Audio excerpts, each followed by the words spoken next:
توێژەرێکی هۆڵندی هەیە زۆر جار بەگاڵتەواڵێت من لە بنەڕەدا فەیلسوفم بە قاچاخیش کوردناسم. ڕۆژهەڵاتناسانی ئەوروپا تەنها لە ڕابردوودا گرنگیان بە کولتور و زمانی کوردی نەدا و بەڵکو لە ئێستاشدا توێژەری ئەوروپی هەیە بە تەواوەتی لە ژیان و زمانی کوردیدا قۆڵ بۆتەوە. لەگەڵ هێوی بن ئەم جارە باسی ئەو فەیلسوفە هۆڵندیە دەکەین کە نیوەی ژیانی بە کورد بەخشیوە.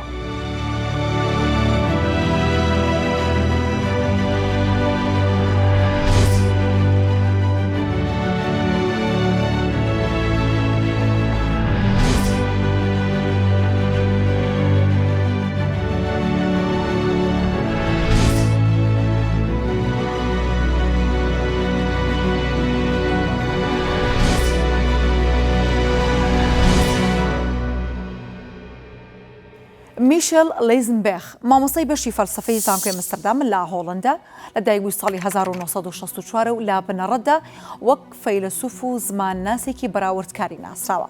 خاوەنی چەندین کتێبی گرنگە و لە ساڵی 2001دا کتێبی فەلسەفەی ئیسلامی بڵاو کردوتەوە بۆ ئەوەش خەڵاتی جامی سۆکراتی بەدەستهێناوە. میشل جگە لەوەی کە فەیلسوفە زمانەوانە و چەندین زمان دەزانێت و دەتوانێت بەباشی بەکاریان بێنێت، لەوانە هۆڵندی، ئینگلیزی، فەڕەنسی، ئەڵمانی، واروەها ئیتالی و یۆنانیش و لە زمانە ڕۆژهەڵاتیەکاندا جگە لە تورکی و لە عەرەبی کوردی زاراوەی کرمانجی بە پاراوی دەزانێت.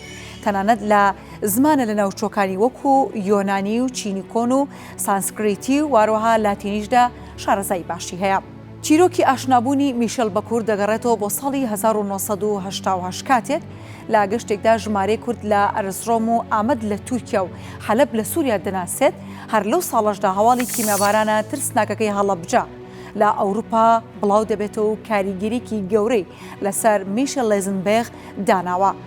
پاش ئەوە لیزنبێخ هەوڵی داوە خۆی فێری زمانی کوردی بکات و دەست بکات با خوێندنەوە لەسەر کۆمەڵگە و مێژووی کورد و بڕیاری داوە وەکو گەڕیدەیەک بە کوردستاندا بگەڕێت. بەڵام بڵاوکراوەکانی ئەم کوردناسە هۆڵندیە لەسەر کورد دەگەڕێتەوە بۆ کۆتای هەشتاکان کە تیشکیان خسۆتە سەر پرسی مافی مرۆڤ و گروپە کەمینەکان.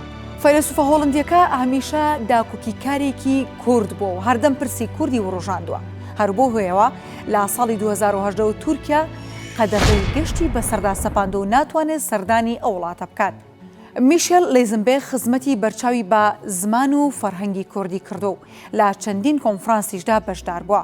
ئەو لە ساڵی 2010 ئیتر هەوڵی ئەوەی داوە لە کاتی بەشداریکردن لە کۆنفرانسە ناوچەیەکاندا بە زمانی کوردی قسە بکات. دوایین جاریش لە کاتی داخستنی کۆڤیددا خولێکی ئۆنلاینی لەسەر ئەدەبیاتی بەراوردکاری بە زمانی کوردی وتۆتەوە.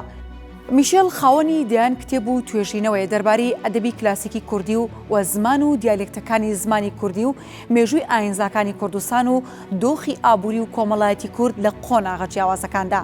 لە ئێستاشدا کورد ناسە هۆڵندیەکە خەریکی ئامادەکردنی مۆنۆگرافیەکە لەسەر مەموزینی ئەحمەدی خانی. هەروەها داستانەکەشی وەرگێڕاوە بۆ زمانی هۆڵندی و بەنیازە لە ئایندەیەکی نزیکدا بڵاوی بکاتەوە. یعنی ئیرۆ من دەخواست بەتابەتی دەربارەی مەموزینی داژی قسە بکەم لە بەتابەتی بە چەند مێتۆدێن و مەفهومên فلسفەیی و بەتابەتی بە مێتۆدێن ژێنیۆلۆژیک.